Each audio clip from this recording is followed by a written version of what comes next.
Okay, I see a smattering of raised hands, but not everyone yet.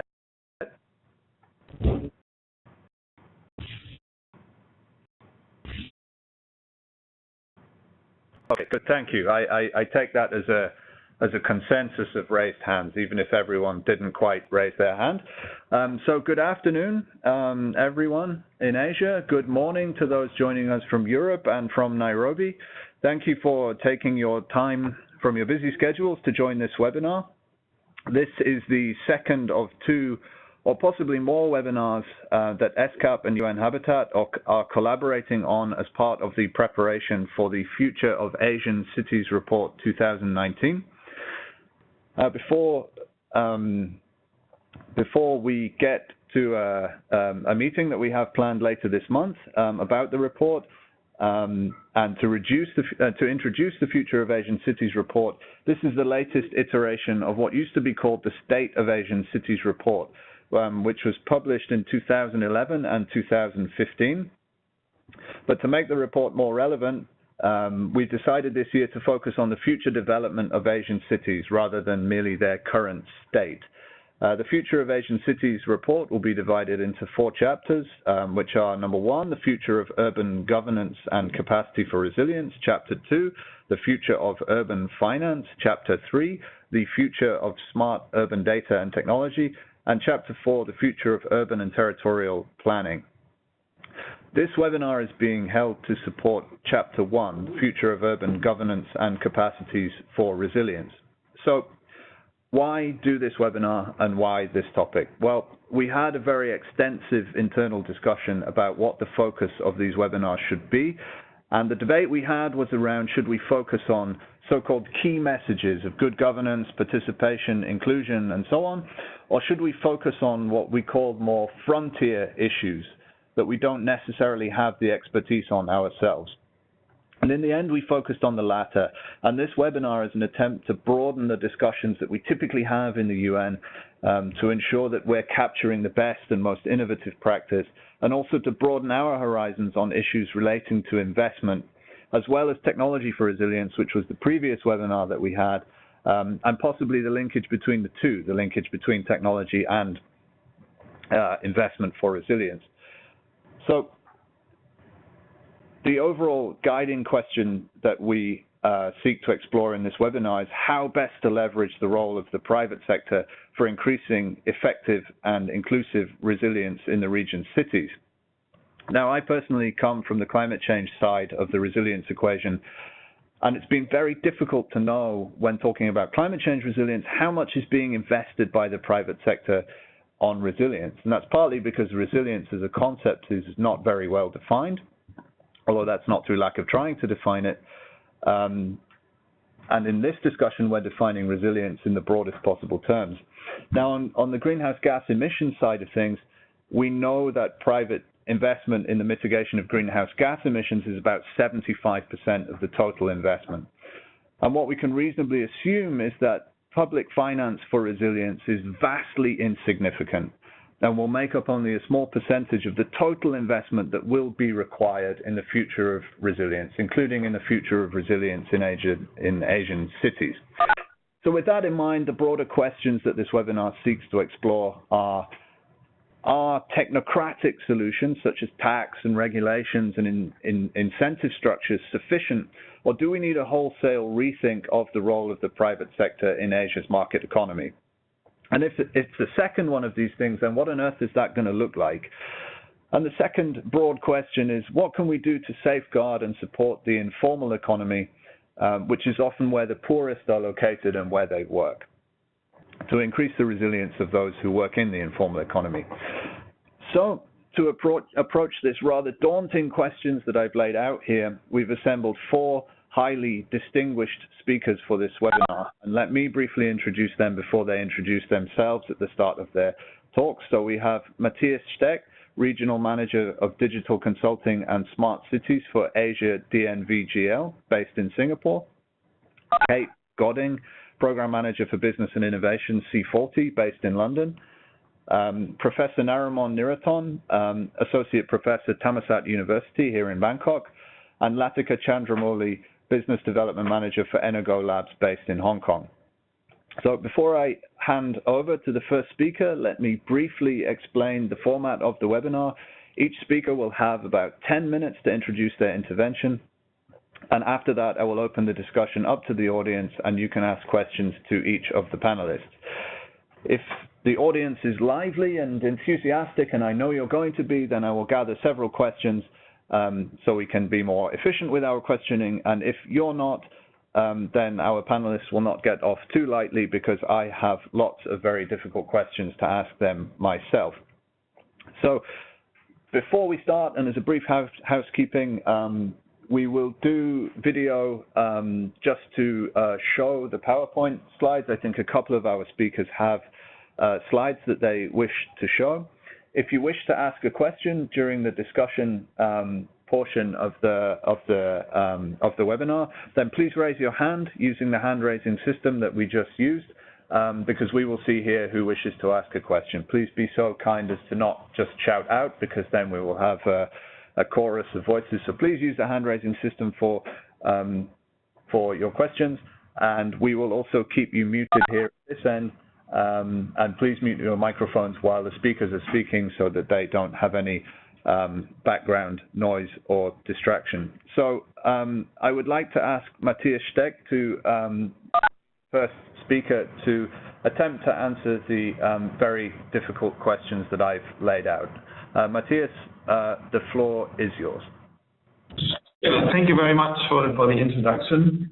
Maybe you could just very briefly, so you said already, Mathias, here, Regional Manager for Smart Cities and Digital Consulting. Very briefly, DNVGL is a 150-year-old company, started as a classification and certification society for maritime and oil and gas, and then into the energy space. For us, that is mostly renewable energy, transmission, distribution, and sustainable use of energy. So I'm from the advisory side of this business, looking into cities. And the challenging questions you had for me was around barriers to resilient investment, and then what we can add with regards to resilience, particularly in a proactive way. And maybe to start, let me maybe establish the scene, what I think are barriers for resilient investment, and I have taken a little bit the help of the UNFCCC report. So I think what is standing in the way for finance is four major issues, maybe. And since you asked me here between traditional and digital infrastructure, maybe we can add a fifth. But it starts with policy and the enabling environment, and I will later go a little bit more into detail of these different points. But the first four, the headlines, is policies and enabling environment. The second one would be, for me, the strategic planning and programming. The third one would be project preparation, technical design, and fourth one then finances, structuring. And when I come to digital, I think one issue we have is the fast development of technologies, and there is sometimes uncertainty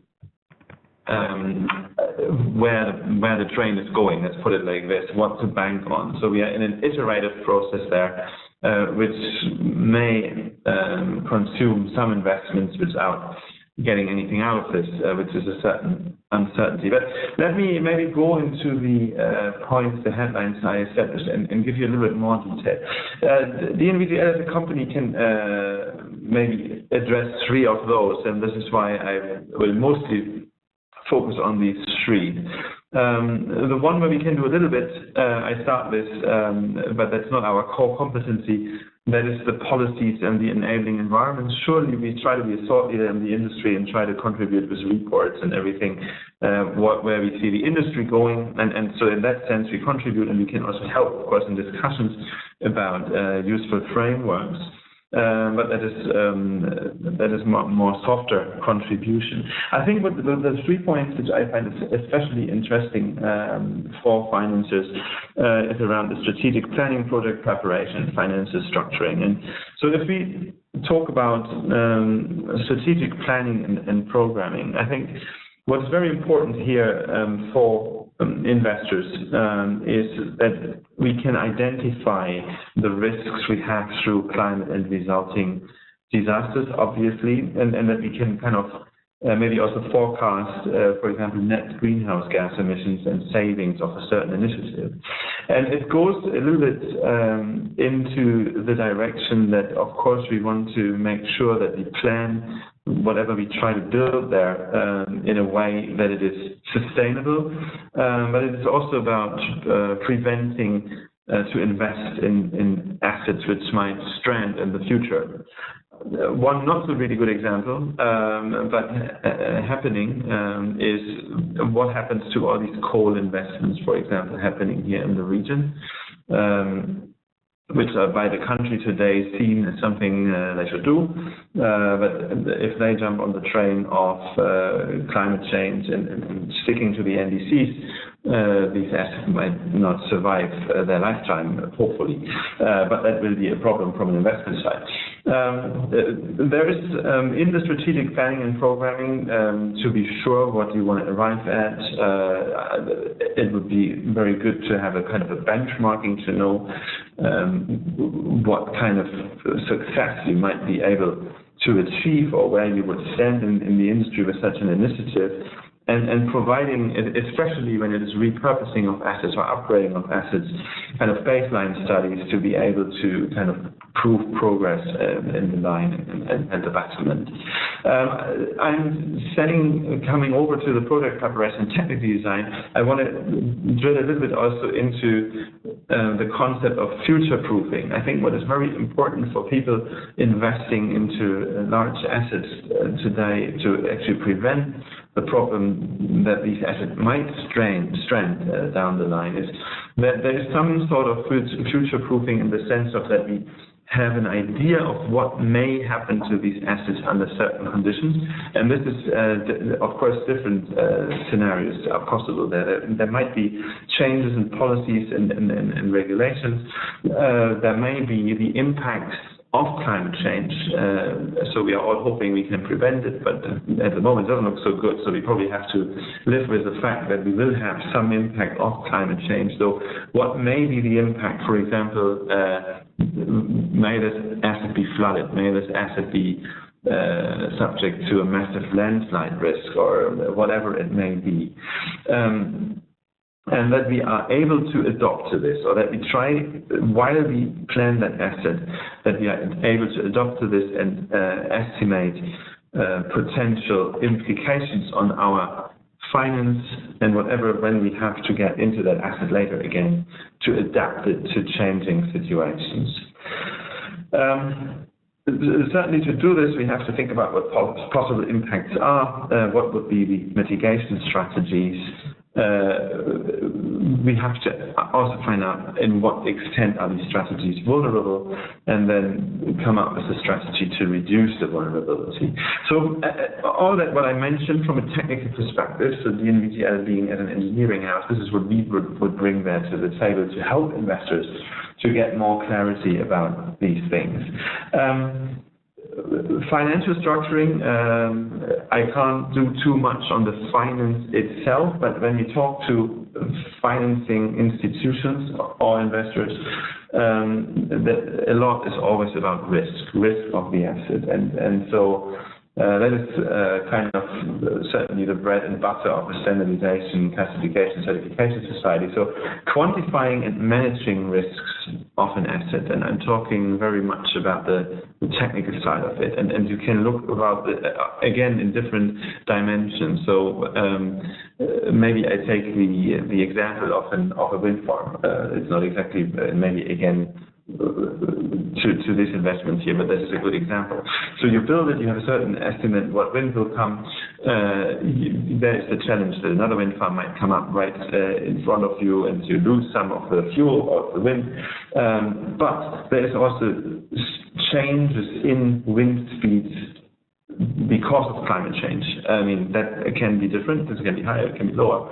But quantifying these risks, managing this risk in future, that is not state of the normal practice today, but that is kind of state of the science, and it could become state of the normal practice tomorrow. So this is things where one could happen, and then maybe come to a way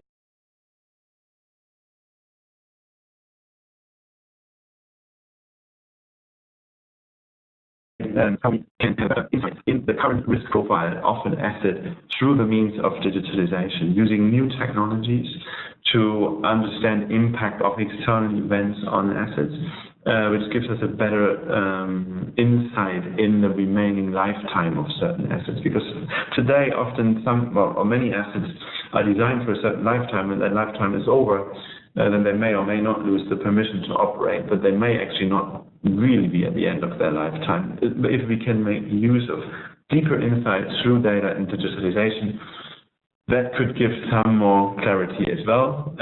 Not to forget, we sometimes also have equity changes in assets. So today that needs huge technical due diligence exercises, which takes weeks.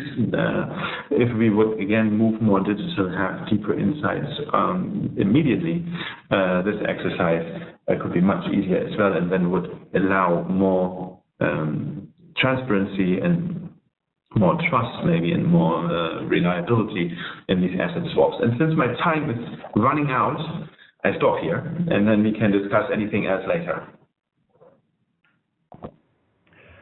Very good. Thank you.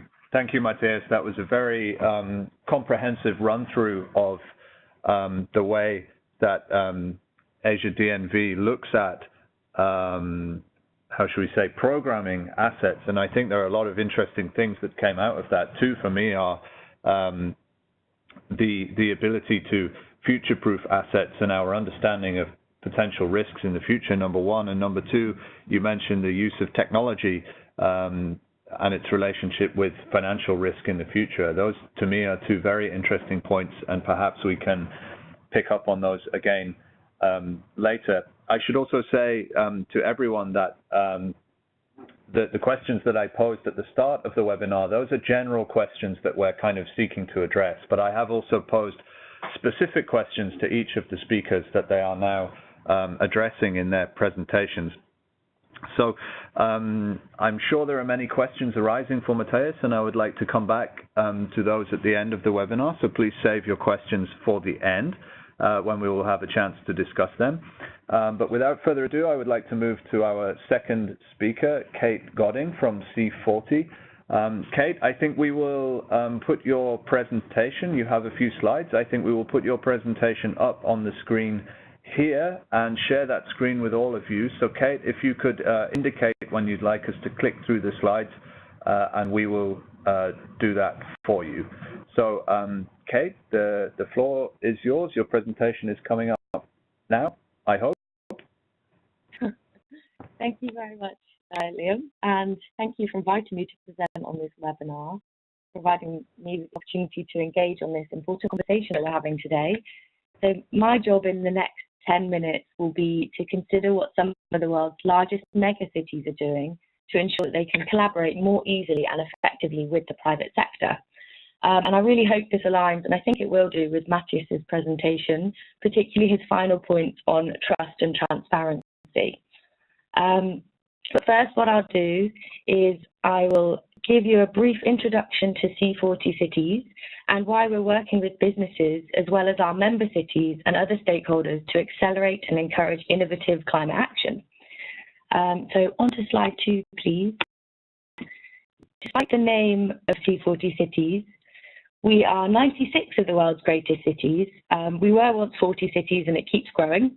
We include members who are slightly smaller cities as well, and we call these members innovator cities. And they're regarded by their mayoral peers as the real innovators and leaders on climate change. These cities include cities such as Changwon, Stockholm, Copenhagen, amongst others. On to the next slide. We are an organisation which focuses on leadership amongst mayors to tackle climate change. And this is important as these 96 member cities represent about 1 in 12 people and about 1/4 of global GDP. Our research indicates that about 3/4 of C40 cities are already experiencing the impacts of climate change today. And cities need to adapt and improve their resilience to climate hazards, both in the short term and in future climate change scenarios. It's not all bad news, as cities are currently leading the way with ambitious plans to accelerate action on climate change. With more political will, with community support and collaboration, cities can make an even greater contribution to securing a climate-safe future. Next slide, please. I joined this webinar today representing C40's newly formed Business and Innovation team. And as a team, it's our mandate to leverage the role of the private sector to increase climate action within cities.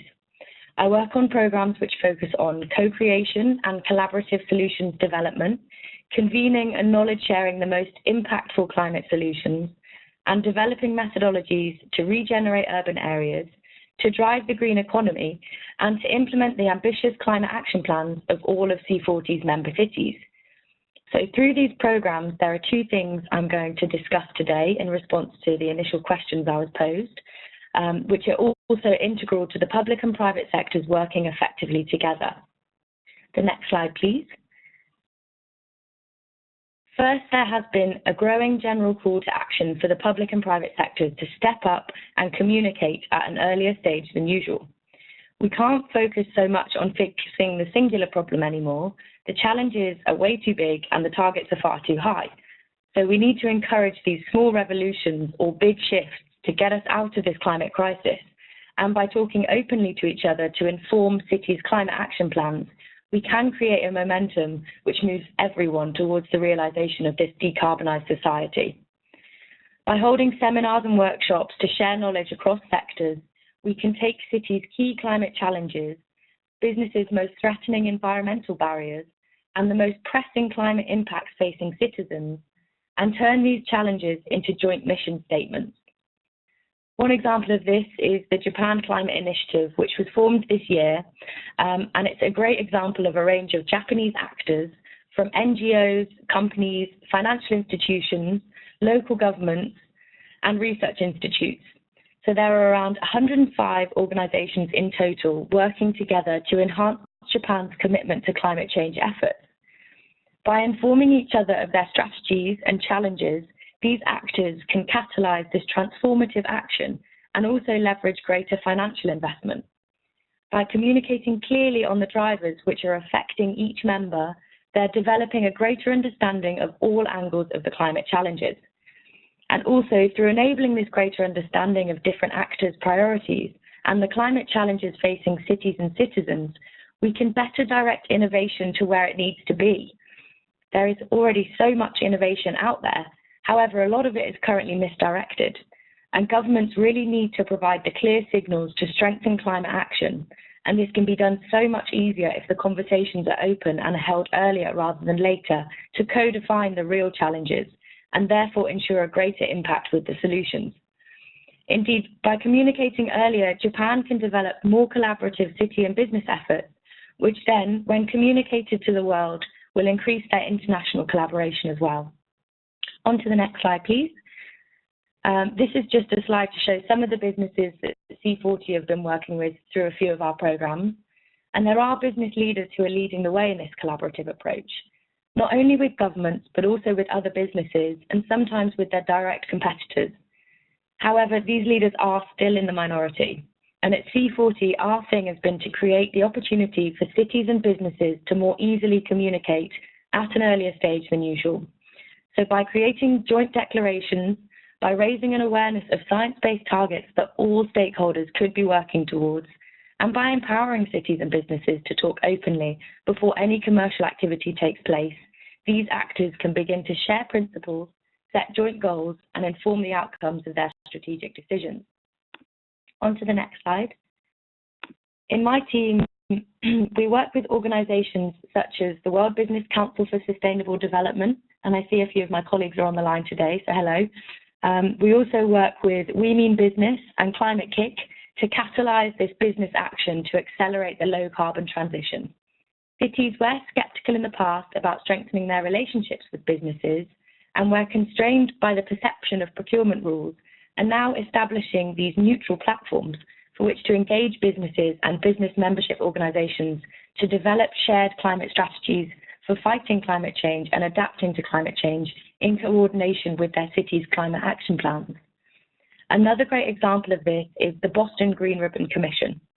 This Green Ribbon Commission was set up in 2010 by the Boston Bar Foundation and also the city mayors. And the idea here was to convene leaders from Boston's key sectors to support the outcomes of the city's climate action plan. One of the main attributes which contributes to the success of the Boston Green Ribbon Commission is that it's an entity which is integrated with government and government policy, but it's also slightly separate from it. And this is so it can outlast any mayor or changes in government leadership.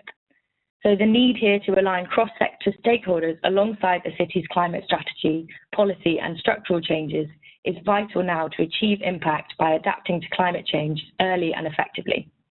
So through this earlier communication and global advocacy across sectors, these groups can advise each other on implementing climate action and support each other to align sector strategies with cities' climate action planning goals. On to the next slide. My second point is that the systemic changes are needed if we really are going to meet these ambitious targets. And I think Mathias alluded slightly to this in his presentation. And there is as much frustration on the business side as there is on the non-business side for access to collaborative systems and frameworks. Through programs like the C40 City Solutions platform, we create the actual space, the target sharing, and a design thinking framework for cities and businesses to develop a sound understanding of one specific climate challenge within cities. And then they can better co-create the climate solutions together. So recently I was working with the city of Athens on their specific climate challenge around urban heat island effect. Here, the city wanted to build partnerships and develop innovative solutions to lower the temperature within specific really hot areas of the city, including schools and expropriated land. And so here, co-creation is encouraged and needed along the entire innovation chain in this example. On to the next slide, you'll see some nice pictures of the workshop that we ran. Through the City Solutions platform with the City of Athens, we brought in collaborative research at the beginning from a range of sources, including detailed city analysis, national observatory temperature data, local school data, and also large corporate measurement data, which helped us to fully define this urban heat island effect challenge.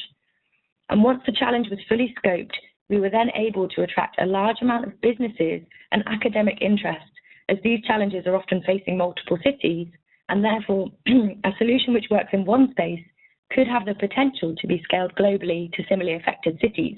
And this also provides a value incentive to businesses wanting to join in this solution development.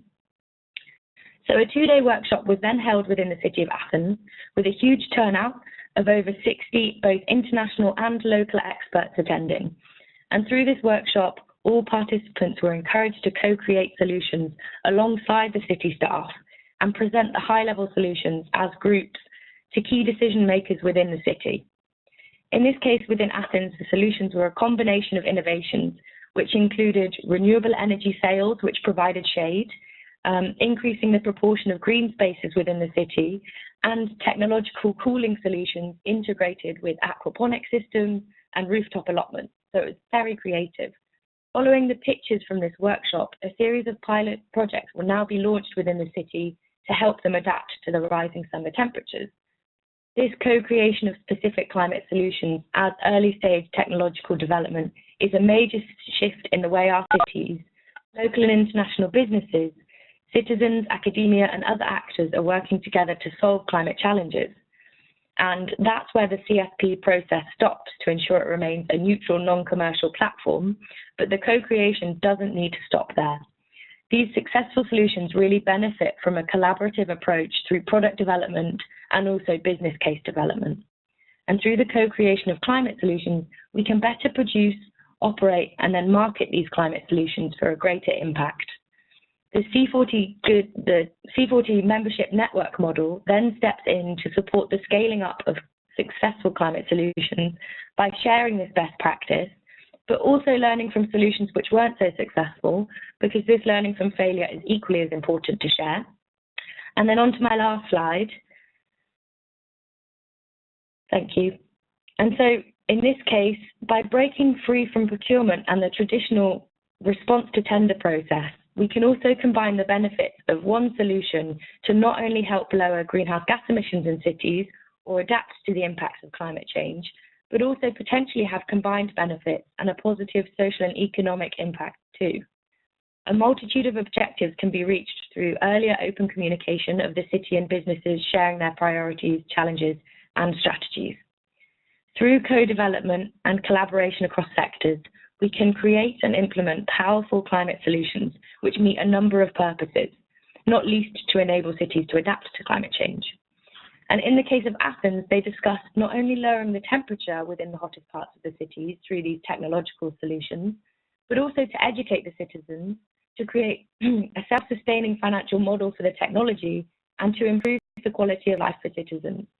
And so I'll end here with, the possibilities here are endless, and with broader focus and better communication.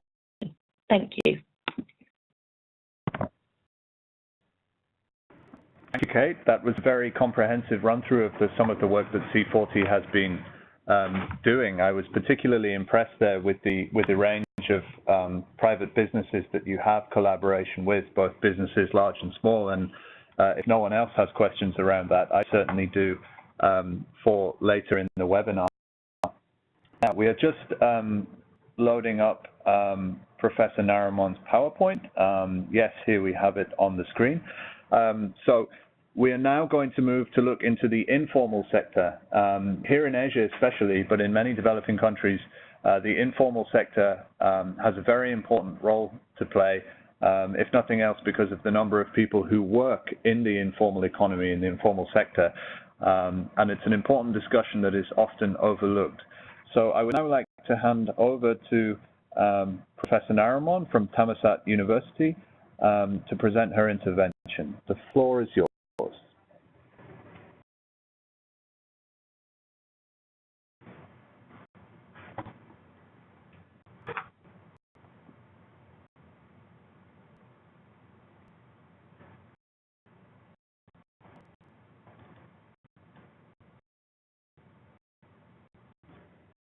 Narumol, can you hear us? We can't hear you at the moment.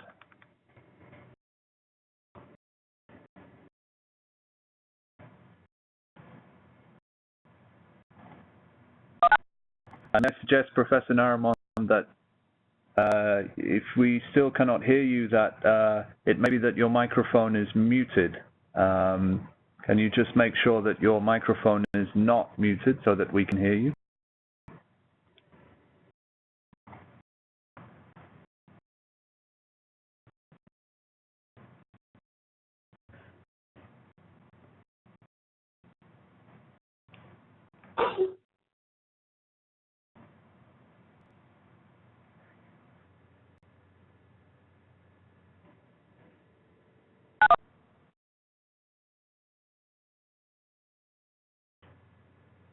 Now, Professor Narumol, we can see you, but we can't hear you. I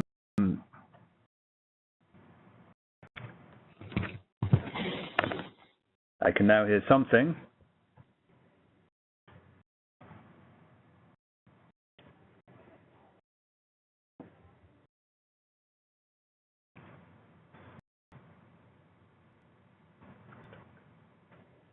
Professor Narumol, can you say hello to us to see if we can hear you?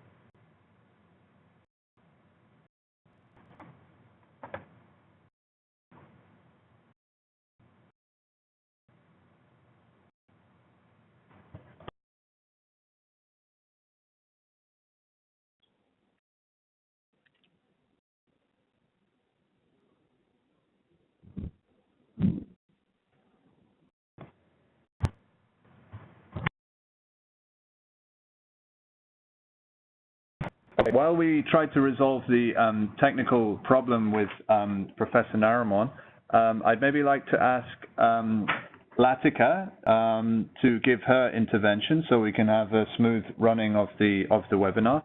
Lathika, can you hear us? And if so, would you like to present your intervention, please? Yes, sure. Can you hear me? Okay, very good. I can hear you loud and clear. So let me get your presentation up on the screen.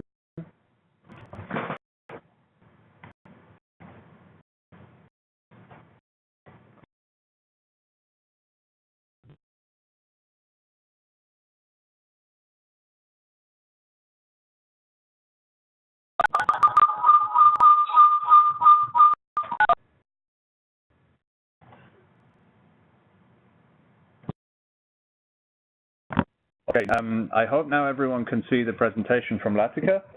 So Lathika, please go ahead. The floor is yours. Okay, thank you. Hi, everyone. My name is Lathika, and I'm the Business Development Manager at Energo Labs. So we are a blockchain and energy startup located in Singapore and in Shanghai, and we develop blockchain DApp solutions for the energy sector and the mobility sector. Next slide, please. Oh. My mouse is very sensitive, so I flipped through all your slides. Apologies. If that happens again, that's entirely my fault. Yes. So with regards to this webinar and how blockchain would be related to investment in urban resilience and with private sector and public sector stakeholder partnerships, I want to quickly go over a brief introduction to blockchain technology and how it actually fits into this equation. So as you all may know, the most famous application of blockchain is cryptocurrency, Bitcoin, and how infamous it is for all of the energy that it uses for mining processes. But on the flip side, blockchain can also be used for conservation of energy and to promote the use of renewable energy. However, taking away the cryptocurrency aspect and just looking at the technology itself, blockchain has several characteristics like increased transparency and enhanced security that allow it to be used in several industries, which is promoting urban resilience. So while we focus on energy, there are a lot of smart city initiatives and a lot of other industries where blockchain is being used.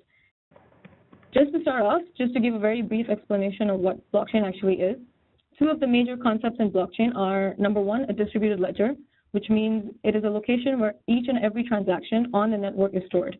And the second most important concept is the node. The nodes are a network of computers, all of which have access to that distributed ledger. So there's no longer one central authority that is managing and storing all of the transactions and all of the information about the network ongoings. Now, supposing very quickly, just running on this graphic that I've presented, supposing you want to request a transaction, this can be something like cryptocurrency, or it can also be any kind of asset that is digitized. If you want to send something or receive any kind of transaction, something like buying energy from a utility to charge your electric vehicle, or even leasing a house from a real estate company, basically any kind of asset that is being traded between two peers. So you broadcast the transaction that you want done onto the network, and that transaction is requested and broadcasted to the entire network of blockchain nodes. The nodes are decentralized because there's so many of them and they're operated by different organizations and different stakeholders, which means you're eliminating the middleman essentially. Decentralization and better security of blockchain therefore comes from this fact that your transactions are not verified just by one central authority, but from a bunch of decentralized nodes, majority of whom must agree before the transaction can be confirmed.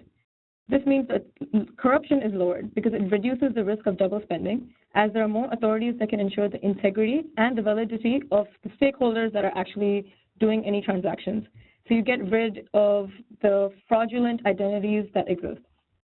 Now, if we go a few steps ahead into the transaction, the transaction you've requested broadcasted, supposing all of the nodes in the network confirm that, yes, this is a legal and valid transaction, the transaction is then grouped together with other transactions to form a block. This block is then chained to other previous blocks, and there you have a chain of blocks, thus the blockchain. So all of the information of all transactions and all of the data in the network is actually stored on this distributed ledger that each and every node has access to. Now, this is where greater transparency comes in. All of the transaction histories are available for multiple parties to see, which also reduces risk and ensures that all of the data on the blockchain is more accurate, consistent, and transparent, because each and every stakeholder on the network has claimed that, yes, this transaction is valid per my history of transactions. Now, one other important feature of blockchain are smart contracts. Smart contracts essentially automate the tasks that are required for transactions. So supposing that there is a transaction that is illegal and the stakeholder needs to be punished, or someone needs to be rewarded for, say, producing renewable energy. These kind of tasks can be automated, and they allow greater security by eliminating the need for human intervention in the system itself. Next slide, please. Now, how does this tie back into urban resilience? So what blockchain does is that because it's a digital technology, it puts the focus on data to understand the underlying fabric of a city and all of the systems that make up the city. With rapid urbanization, especially in Asia Pacific, you have several challenges that governments around the world are having to deal with. The healthcare is not enough to keep up with demand. Energy demands are going to rise exponentially. We need enough houses and jobs to ensure economic growth and good quality of life for all citizens. Because all of these resources are already scarce, what blockchain does is it digitizes these resources to ensure proper allocation and to ensure transparency of who is actually using these resources, to what amount, and for what they're using it for. In addition to creating new applications, which I will go through, blockchain can also be used to improve the security, transparency, efficiency, and resiliency of other technologies such as the Internet of Things and artificial intelligence that are already being implemented for smart city initiatives. So just a couple of examples of how blockchain is being used for smart city initiatives and thus for urban resilience is because we focus on energy itself. The first example I would like to give you is smart energy. So there are a lot of startup companies and a lot of utilities around the world that are looking at setting up microgrids where you can have peer-to-peer energy trading. Then you also have energy trading across the grid as well, where you can actually measure in real time who is contributing renewable energy to the grid and who is using it at that same time. So you can reward prosumers who are producing renewable energy. You can also have grid management through blockchain flexible marketplaces. And then you can also have ensured security and automation of existing operations like the monitoring and maintenance of grid assets. A few other ways that blockchain can be used for urban resilience include smarter government schemes. So here, smart contracts can be used for digitizing citizen rights and identification, for applications like transparent voting, tax records, tracking ownership of assets, and eliminating paper-based tasks, as well as automating bureaucratic processes. Another example is smarter healthcare. The healthcare sector is increasingly being digitized, but because healthcare records still have an extremely high degree of centralization, blockchain can be used to create a secure and flexible ecosystem for exchanging these electronic records in a much more secure way.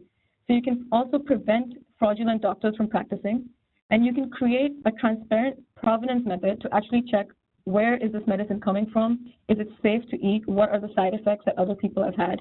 You can also use it for provenance of blood and organ donations. In this way, blockchain is used to increase the resiliency of cities in the face of growing urbanization.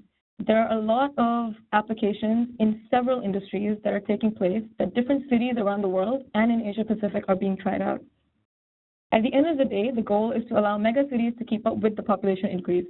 And so blockchain's characteristics, such as the distributed ledger and the transparency, are being used for tracking, managing, and enabling new exchange methods for already scarce resources. Now, at Energo Labs, what we are involved with is we are working with the United Nations Environmental Program, and we are working with a utility in Thailand to use blockchain for solar-powered EV charging stations. So if you have increased electric vehicles on the road, these electric vehicles need to be charged.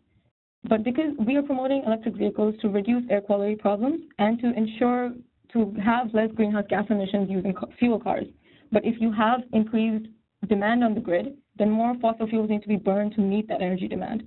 What we're trying to do is we're trying to have prosumers, so houses that have solar panels on them, to be able to sell their excess energy to EV charging stations nearby. And we're using blockchain to record who is selling energy and at what amounts, and which car is actually charging using the solar energy. So prosumers can get tax incentives for actually having some sort of economic incentive to put solar panels on their roofs. And EV drivers also have an economic incentive by being charged less for using solar energy to charge their car rather than fossil fuel energy from the grid. There are several cities around the world that are actually already trialing blockchain applications for urban resilience.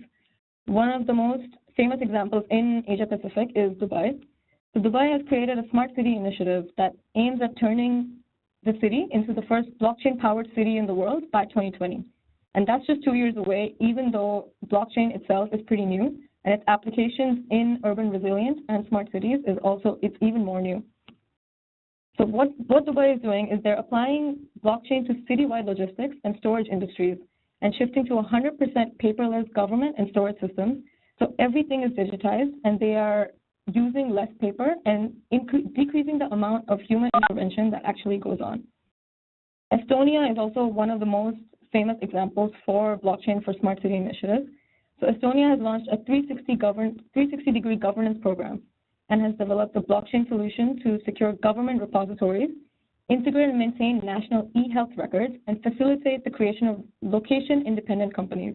So in this way, you're also giving rise to an entire new future of work, where you don't need a physically located company to be able to add value to your economy and economic growth.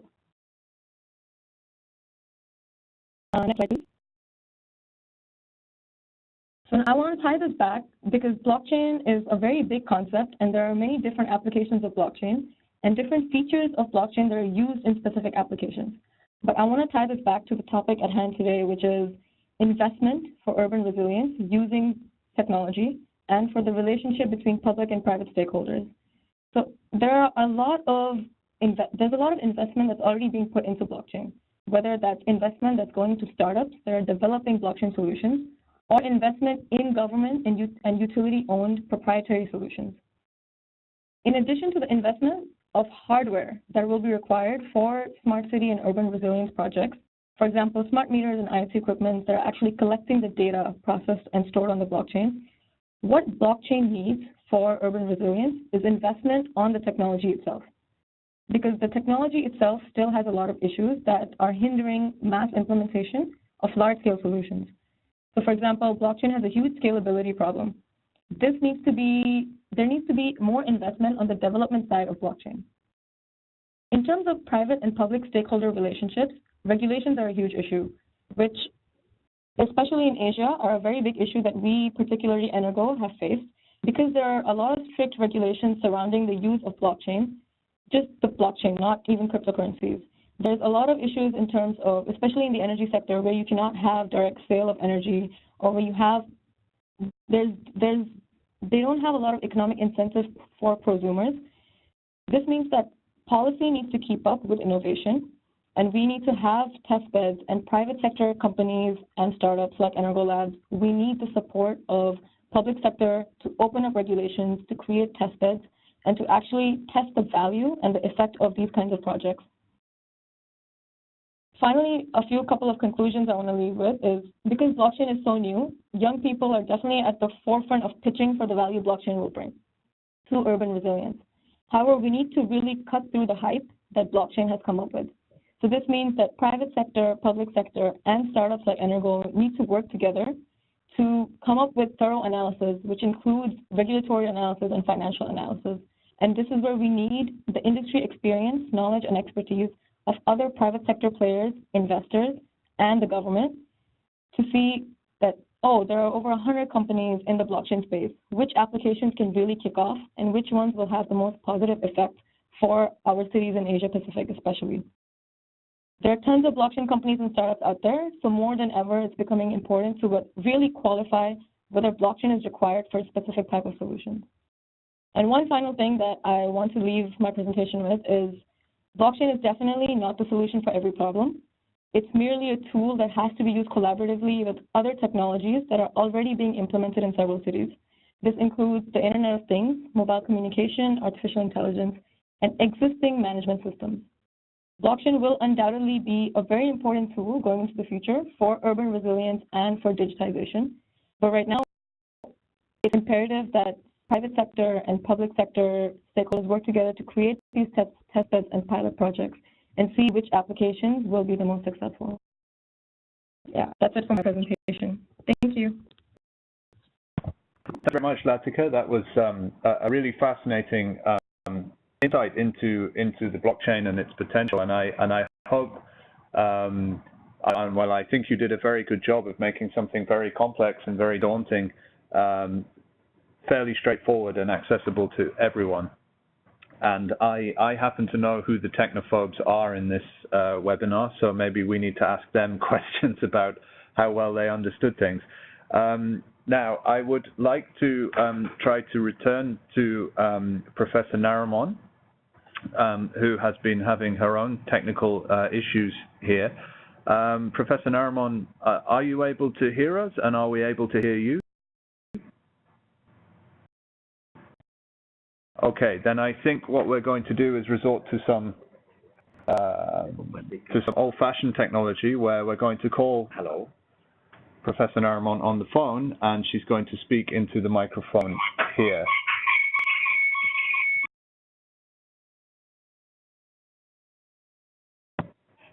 ฮัลโหล ฮัลโหลค่ะ รบกวนอาจารย์ปิดสปีกเกอร์อาจารย์ปิดสปีกเกอร์ทางด้านนู้นได้ไหมครับ Okay, that has also caused some problems. Just bear with us 1 second while we try to get Professor Narumol on the line.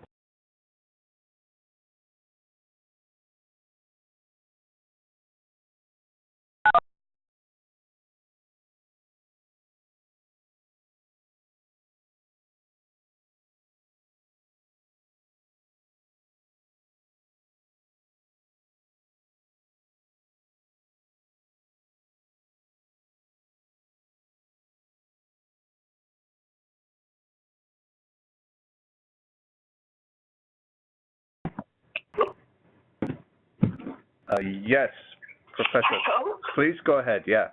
Yeah, I'm sorry for all this trouble. Yeah.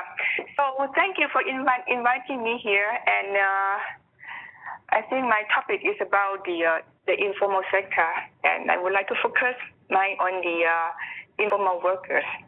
Hello, can you hear me? Yes, we can hear you loud and clear, and we have your presentation on the screen. So please go ahead and just let us know when you would like to change the slide.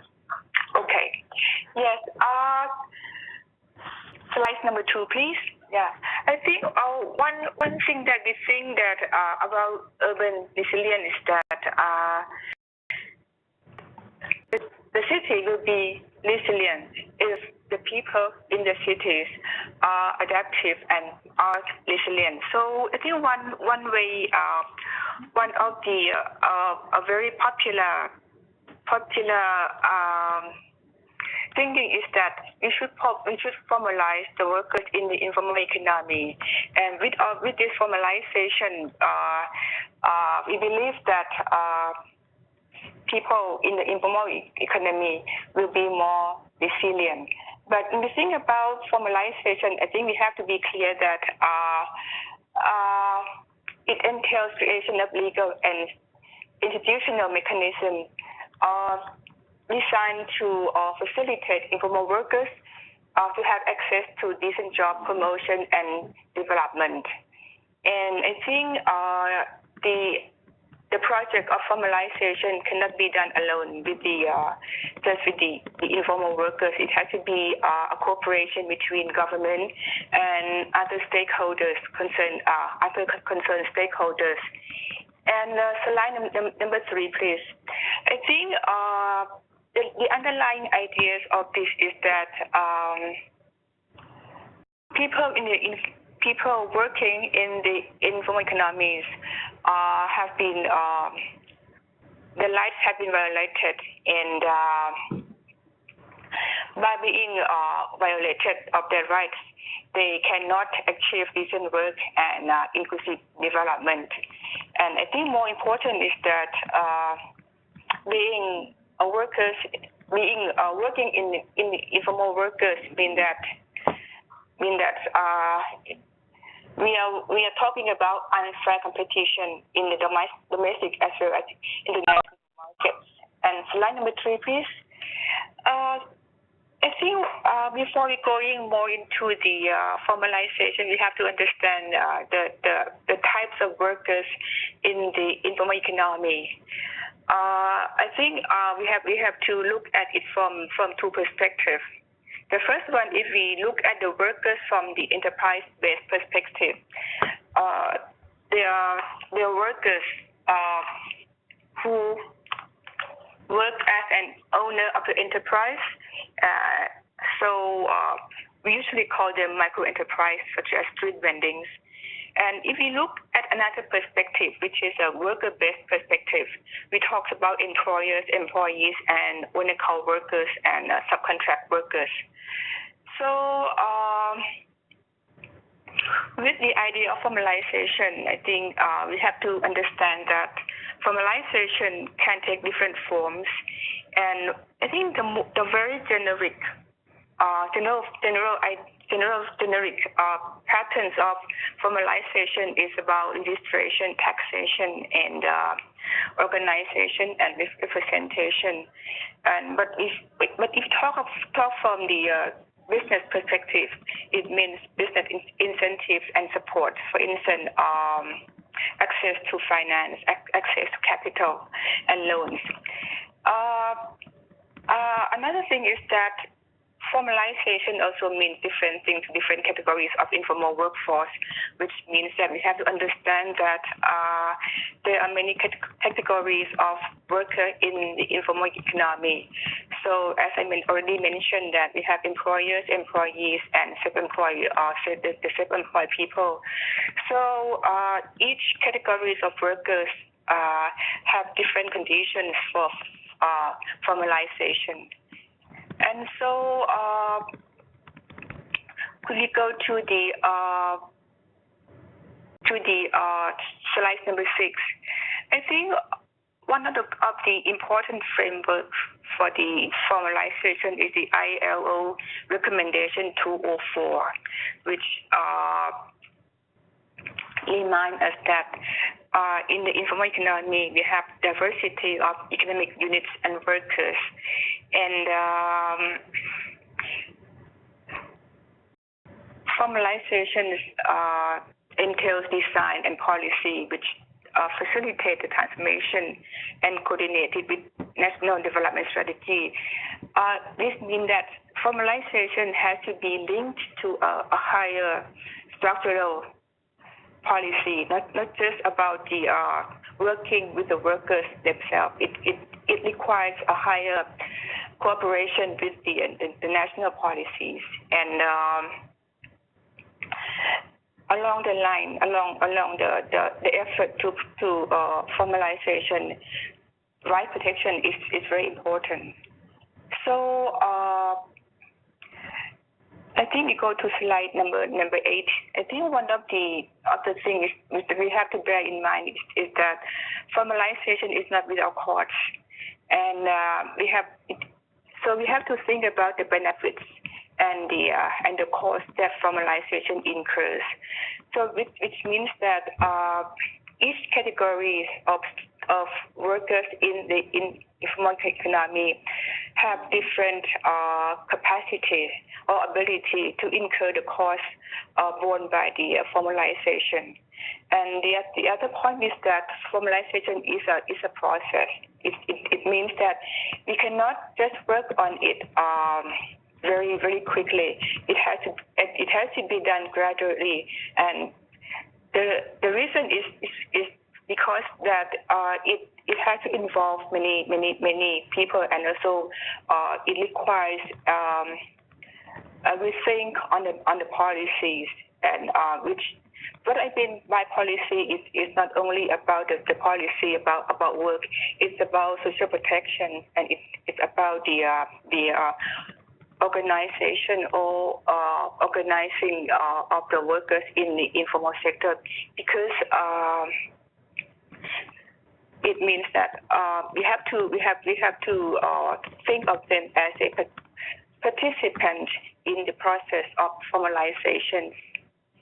And back to my questions about do we have to formalize the informal economy to make people resilient? I think yes. If we found that the workers are in the exploitative situation, that the cost of staying informal is higher than being formal, and yes, also if formalization is aimed at addressing decent work deficits, it's done in a comprehensive way, and it takes into consideration of diversity of workers, and it has been reinforced. So the second question is that is there a danger that formalizing the informal economy will actually make people less resilient? I said yes. So it's two sides of the coin. So if the policy and the process of the formalization is not comprehensive and not context specific. What I mean by comprehensive is that it has to be take into the consideration from the perspective of social protection work, and also the cost of being formalized. And what I mean by context specific is that each categories of workers has different conditions. So it means that even we have a general idea of formalization, each group of workers require different passage of procedures to be formalized. And formalizing will be we have a negative effect if we do not have a support system. What I mean by support system is the protection of workers and promotion of workers. Protection means that so it is what take the street vendors as an example. We have different level of street vendors. We have street vendors who are poor, and when we're not so poor, and we are off.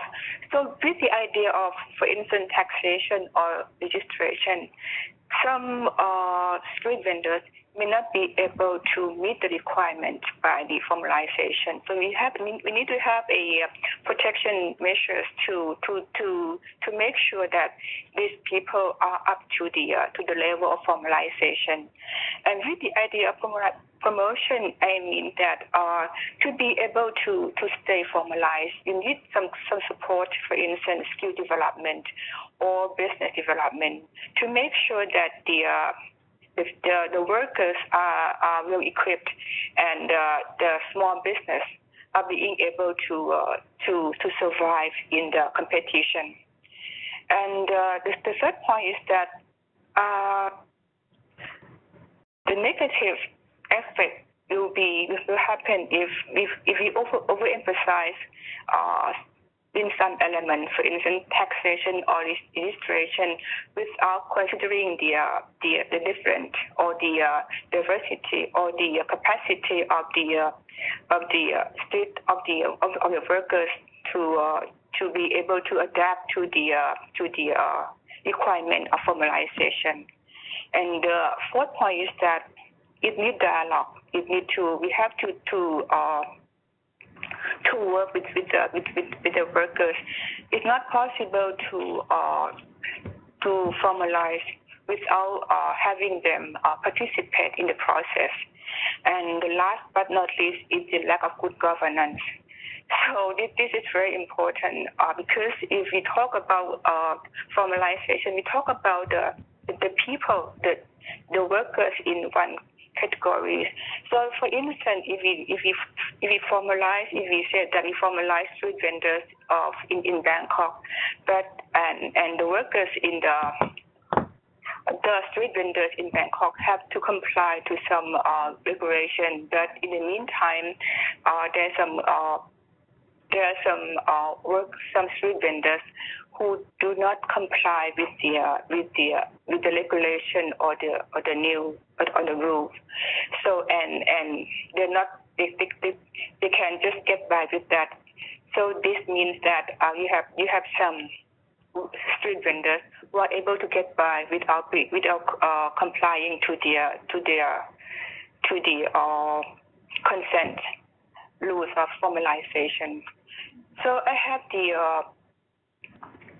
example of the formalization for the home workers in Thailand. I think this is a good example because the home workers in Thailand have been formalized to some extent because we have Home Workers Protection Act in 2010. But still we have problems of low piece rate, delayed payment, and irregularity of work and unsafe work environment. And we have limited organizing also, which means that home workers in Thailand are not well organized. So they do not have the bargaining power. So what we mean by formalization of the home workers in Thai, of the home workers, it means that they are entitled to minimum wage piece rate. They have timely payment, and they have regular work in time of favorable economic situation, and they are protected from occupational hazard. and they have social protection, and they have chance for skill development, and they're entitled, or they have a strong representation. But still, I think to be formalized fully, there's some conditions or even preconditions to guarantee that formalization is reached. The first one is that we need statistics of home workers and hire, which at this point we don't. And we need to have a wage setting regulation, which we really do, but still, due to the very diverse nature of homework in Thailand, it's a challenge to apply the wage setting regulation in the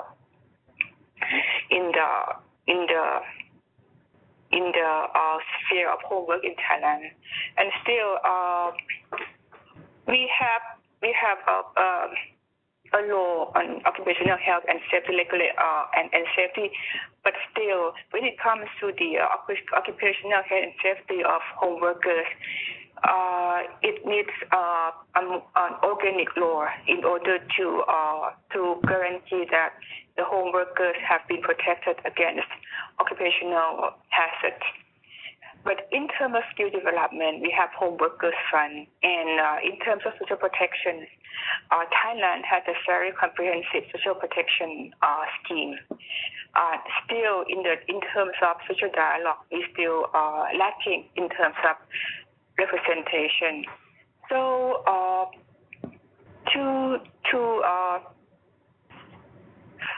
to make sure that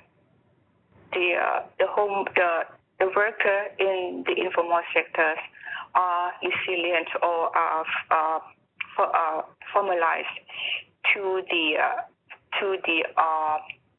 benefits of the home workers. I think it's important that we have an integrated policy package, which means that we have to integrate the issue of informal workers into the national policy, which this is a challenge. And we have to have a supportive regulatory environment, and we have to make sure that the worker have representation, or the organization of the worker is strong enough to represent the workers and to bargain. And we have the fourth point is that we need a continuing enterprise development and worker development, and we have to admit that formalization needs to be on a gradual and ongoing process. Yeah, this would be my presentation. Thank you very much. Thank you very much, Professor Narumol. So I would now like to open the floor to all the participants on the line to ask if there are any questions.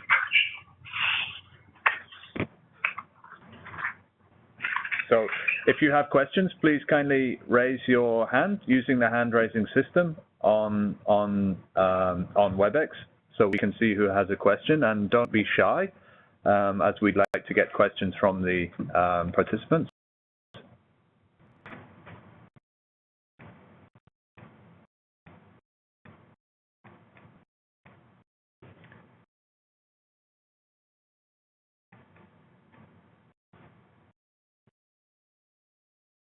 Now, I'm not seeing any hands yet, so I'm going to take the executive decision to ask a question myself first. I'm also going to take another executive decision, which is to extend this a little bit. We were supposed to finish at 4:30 Bangkok time, which is in about 5 minutes from now, but I'm going to extend this until about 4:45, if all the people don't mind, because we were a little bit late starting because of the technical problems that we had here.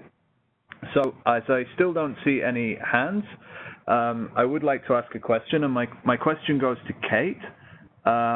You showed a fairly impressive range of partners that you're working with, including private firms, private companies. I wanted to ask you, are they are those private companies being motivated by profit and by the opportunities to invest in resilience, or are they being motivated by more kind of corporate social responsibility motivations? Thanks for the question, Liam. And it's a good one, and one that we are asked a lot, both from the city side, but also from key stakeholders that we work with. I think traditionally it was the social responsibility side that motivated these businesses to actually want to work directly with the cities. But now, we're seeing a big change from social responsibility, almost bypassing the research and development arm of these businesses and going straight to the fundamental strategic departments. And I mean, if you take, transportation businesses and the transportation industry as an example, if these businesses don't adapt to autonomous vehicles, electric vehicles, charging stations, then there is no future business strategy for that company. And so I think they've started to wise up to realizing this. And particularly with a focus on climate adaptation, this public and private sector collaboration won't be designed and invested in adaptation as a sole concept. They're much more likely to work on and invest in livability, as this calls to all of the stakeholder interests. So it's much easier to find investment and citizen support and business support for livability projects which improve citizens' lives, well-being within cities, and making sure that we find the best thing to focus on, with always having an eye on adaptation and, if possible, greenhouse gas reduction impact. And so this affects main strategic arms of corporations as well. So that's who we see engaging on these projects a lot more, which is great. Thank you. That's very interesting. I wonder, maybe I can just bat that question over to Mathias, because I think what you said also touched on elements of Matthias's presentation. Matthias, do you have any reactions to that? Does that correlate with your experience of what you're seeing? Yeah, I think absolutely. It's a very complex reddish ocean, I think, around partners working with cities, and I think there is different. There's different angles to this, because there's also very different cities. Of course, we have relatively rich tier 1 cities. I think I'm calling here from Singapore is certainly one, who can put a lot of budget behind driving their Smart Nation program. And they rather engage partners in maybe commercial projects. But what we also see a lot is that cities at least would like to provide the assets they have as a city as a kind of a playground for solution providers, in the way that they can utilize this to implement a commercial solution, and then they can team up with some players to do this and make their money on their own by providing good services to citizens.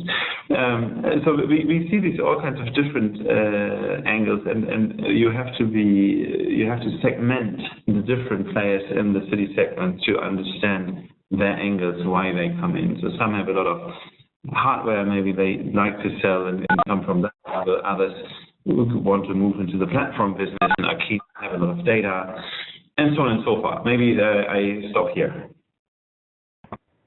No, I think that's very, very valuable, and I think from my side and the way I kind of see things, that the move from corporate social responsibility towards, if you like, mainstream investment is a very positive one for resilient outcomes. Corporate social responsibility is still a very small fraction of business investment, probably less than 1%. So as we move to use a horrible UN term, mainstreaming resilience in private sector investment, that can only be a good thing so far as I can tell. I would like to open the floor once again. I'd like to see some hands from the people on the line, or even typing any questions. You can also type your questions if you prefer. So can I see some raised hands or some typed questions? So I see one question from Bernhard. Yes. Okay. Yes. Bernhard, do you have a question? Yeah, just very brief questions to the other two speakers that you have not asked Liam. By no means I want to undermine the importance of formalizing the informal sector, and then of course you've demonstrated many different dimensions to this. But isn't there also an argument to say that the flexibility that comes with informality could strengthen resilience, and to approach informality in new ways therefore provides opportunities for resilience building? And on the blockchain, of course, there are many examples that you've provided in terms of resilience, but then, and maybe I'm one of the technophobes that Liam is aware of, but blockchain, of course, also has the reputation of being incredibly energy thirsty, and as long as there is no solar or wind energy behind it, it's seen as a challenge in terms of the climate change mitigation objectives. So those are my two questions. Okay, Bernhard, we have a technical problem getting Professor Narumol on the line, so I'd like to direct your second question to Lathika for the time being while we try to get Professor Narumol back on the line. Yeah, thank you for that question. That's very true that blockchain is known for being very energy intensive. At the same time, there are a lot of, one of the biggest reasons for that is obviously the Bitcoin mining that takes up a lot of energy. And there are a lot of blockchain platforms other than Bitcoin and Ethereum that are being built these days that have different consensus mechanisms and are therefore less energy intensive, or that are more sustainably friendly. With that said, of course, blockchain definitely does have a lot of technical issues, in a sense, which is where investment actually needs to be directed towards maturing the technology itself so that it's less energy intensive, that it's less harmful to, so it actually makes sense to be implemented in urban resilience applications.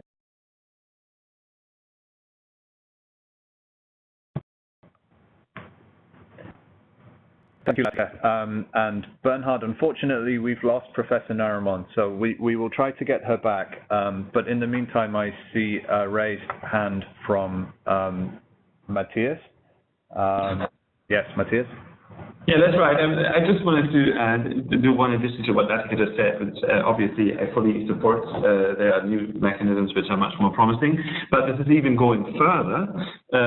When we look into the upbuild of renewables going forward, together with the price for the kilowatt hour you get for solar or wind, you may find it challenging to find enough finance, at least if it's going according to the same rules it goes today. So equity investors are already moving a bit away because the yield on the finance they provide to these projects is not good enough anymore. Then there's banks, pension funds, and so forth, and further and forth. But blockchain has actually started to, at least in small dimensions, but nevertheless, to give access to cheap finance for renewable energy projects, I think based on some mechanisms which were explained earlier. And so they can enable crowdsourcing of capital or of finance for renewable energy projects by selling users not yet produced kilowatt hours, which they then later can sell back to the retail price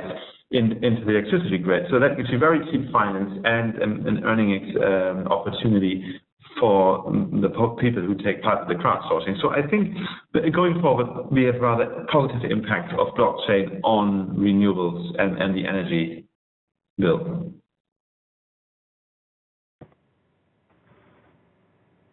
Lathika, do you have any further thoughts on that?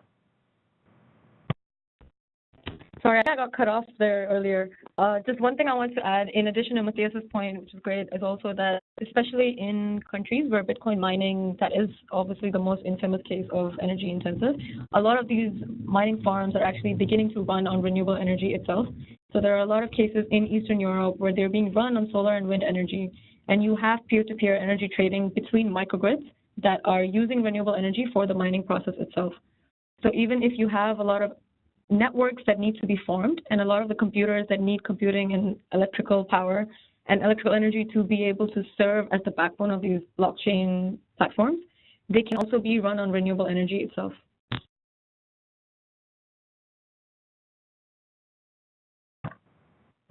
Good, thank you. I have a question that follows on from that. Well, a narrow question for you, Lathika, which is how do you create the incentives that are necessary to do that? So, you know, blockchain or Bitcoin has got a bad reputation for being highly energy intensive. But you talk there about farms or mines or whatever you call them moving to renewable energy. How do we incentivize that to speed it up? Do you have any thoughts on that? So speeding up the use of renewable energy for mining, is that correct? Is that the question? Yeah, or for the blockchain more generally, but yeah, drawing on your specific example, yeah, exactly, how to speed that up. I think it's especially in terms of Europe, where they are using a lot of energy for the mining process itself. That energy is obviously reflected in their electricity bills. So personally, they have an incentive to use those solar panels if they're already consuming so much energy. In addition to that, I know that regulations are being passed that are not anti-blockchain, but anti-mining, anti-cryptocurrency mining that uses grid energy, because that obviously overloads the grid and increases the amount of fossil fuels that need to be burned to meet that kind of energy demand. So that's actually another way that private sector and public sector stakeholders are working together, using regulation to ensure that any energy-intensive processes automatically use renewable energy first. Thank you. And I have a more broad question. Sorry to keep picking on you, Lathika, but I have a broader question, which is around, in your presentation, you mentioned that policy and laws and regulations are not keeping pace with technological development. And this is a problem that I think certainly we here in UN-Habitat and UN ESCAP are very aware of, but we don't really have a solution to. Do you have any thoughts, even if they're very ambitious thoughts? Do you have any thoughts on you know, if a policymaker or a legislator were listening to this, you know, what would you say to them in terms of ensuring that legislation and policy making keeps pace with technological development?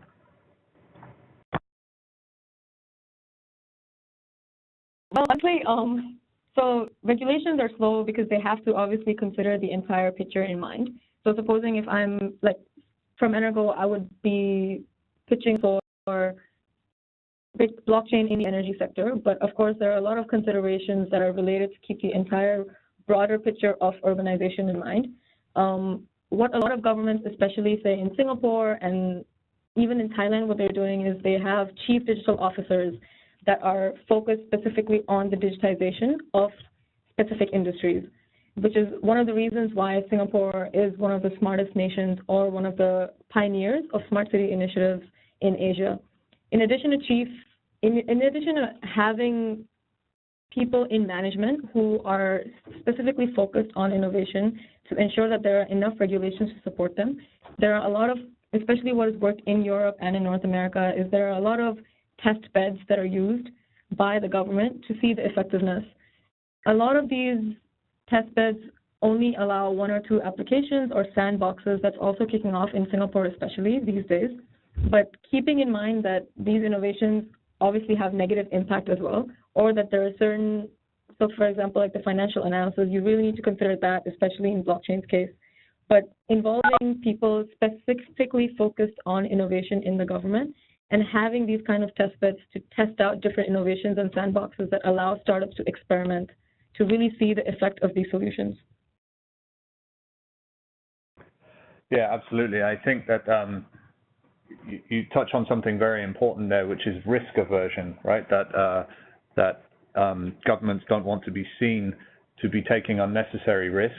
And we here have a very, you know, at the UN, we have a very risk-averse way of doing things. We wouldn't want to cause any negative impacts to anyone, and that's a very important point to draw out. You know, this idea for, you know, test beds, as you call them, where we can really look at these applications that are kind of frontier technologies that we still don't know a lot about, test their application and see what the negative impacts might be.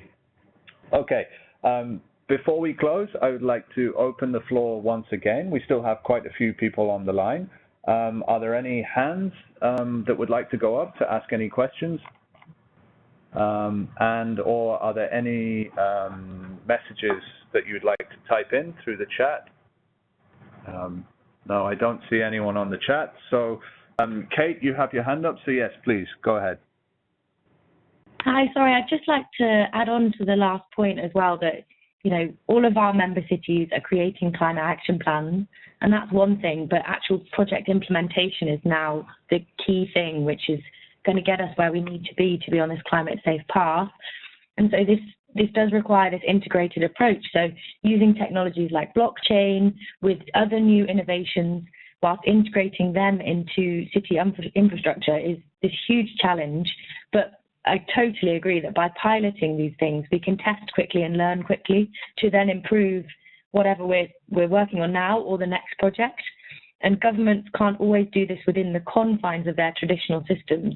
So they are creating new systems, and they're much more open now, we see, to this collaboration with other actors to implement projects and pilot projects in innovative and different ways. So it's now kind of about finding those systems and finding the organizations that do this and then working with them to then work with the cities. Absolutely, and that leads back to the point that you made in your presentation, that this is not something that one sector or one organization can tackle by itself. It needs a collaborative or partnership type approach to address these problems, even at the scale of piloting. Absolutely. Yeah. So I would like to offer one final chance to everyone on the line to raise a hand, ask a question, or ask a question through the chat.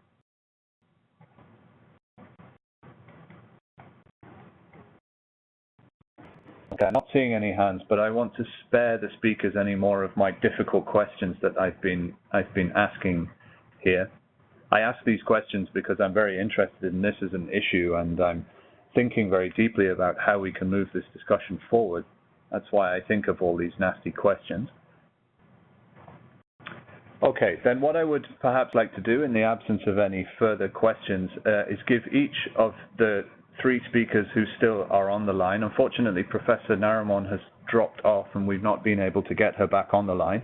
So I would like to ask the three speakers to maybe give us a 1 minute of a kind of way forward. As I said at the start of this webinar, we're doing this to kind of broaden our horizons in the preparation of the Future of Asian Cities report. So what I'd like to ask each of the three remaining speakers to do is to kind of give us, in 1 minute, a summary of your idealistic wishes going forward. What issues should we really investigate and bring forward into the Future of Asian Cities report? So maybe if I can start with Mathias and go in the same order in which the speakers spoke.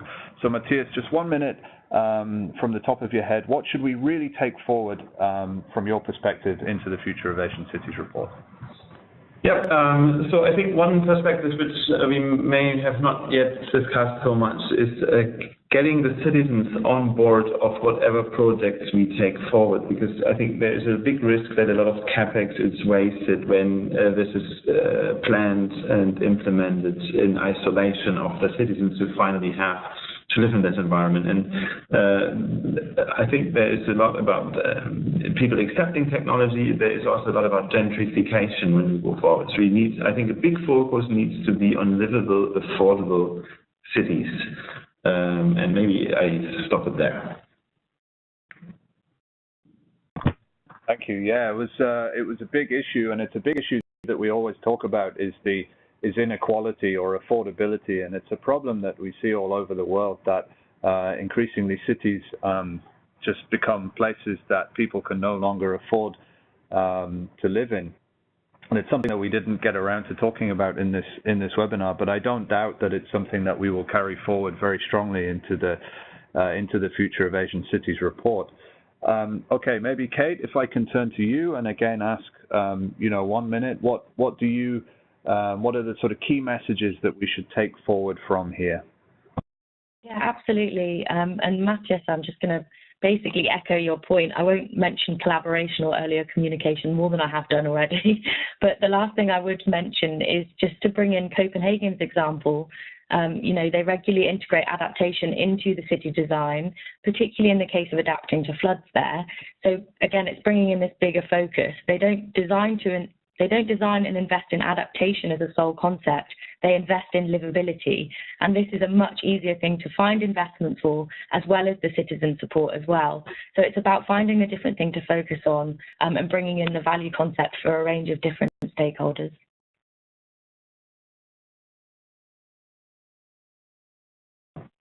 Thank you. I really like the framing there that you said, if I understood that correctly, that you said it's investing in livability, in which resilience is a key factor. That's a very simple concept, but perhaps something that we don't emphasize anywhere near as much as we could do in the way that we talk about and the way that we frame this discussion. And last but certainly not least, Lathika, can you give us any key messages and priorities that we should take forward into the Future of Asian Cities report? Yeah, building on the two messages I've already sent, those are extremely important. In addition to that, I also think, obviously, as you talked about, increased investment on R&D initiatives from the public sector side to tap into the applications that the technologies the private sector is already working for. How can they be used for urban resilience? And then, of course, the collaborative nature of how public sector and private sector stakeholders need to work together. Because like you mentioned, this is not an issue that can be tackled just by one industry or just by one government or one private organization. Lastly, what I would like to say is I also think that, especially in Asia Pacific, it's very important for cities to learn from each other. I think in Asia Pacific, because each country has its own regulations, there's no sort of, one size fits all in Asia specifically. I think what cities need to do is have much more open conversations on what has worked in one country and what has not, or in one city and what has not, and learning from that, especially using Singapore as an example, and in Thailand, which is one of the next emerging innovation markets for digitization for urban resilience. So I think especially because this is a UN-hosted webinar, the UN specifically and C40 and DNVGL all have very important roles in that, to use that as a platform for city governors and for city leaders to have that kind of discussion. Thank you. Yes, and we continue to try to play that role of facilitating that discussion and to bring together all the knowledge that we've really only scratched the surface of in this webinar, but also the knowledge and inputs from a whole range of stakeholders, and to try to take those forward into publications like the Future of Asian Cities. So in the absence of any further questions, I don't see any hands raised on the system here. Let me say, first and foremost, a very sincere thanks to all four of the speakers today. If I have a recommendation for WebEx, it's to put a round of applause button on the WebEx system so that we can express our appreciation to you, but unfortunately we can't do that. So consider yourself applauded, and I'd like to offer my sincerest thanks to you for taking your time out today, and also for staying with us a little bit later than planned because of the technical issues that we had at the start. Just to try and outline where we're going from here, on the 23rd of November, we have a meeting here in Bangkok where we will review the chapter structure that I mentioned at the start of this webinar, plus the inputs that have been given in the webinar, where all of the chapter authors will be here, as well as a range of other experts, and we come up with our kind of, how should we say, our final plan to finish the first draft of the Future of Asian Cities report. I would be very happy to continue to receive inputs from anyone on the line, and we'll try to, if you can maybe, I'll put my email there maybe in the chat so you can get in touch with me if you would like to, and we are, if the feedback from this or if the feeling is that this webinar is positive and useful, and it certainly has been for me, then I think we might look into the possibility of doing another one. We originally said that we would do 3. We've done 2 so far, one on technology and this one on investment. If there is demand for a third one, I think we can certainly look into that. But for the time being, I'd like to thank you all again for taking the time to be with us here on the line.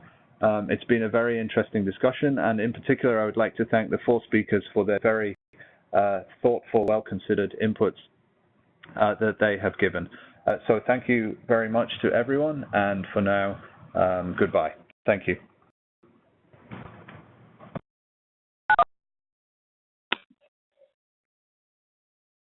Thank you very much, Tim. Thank you.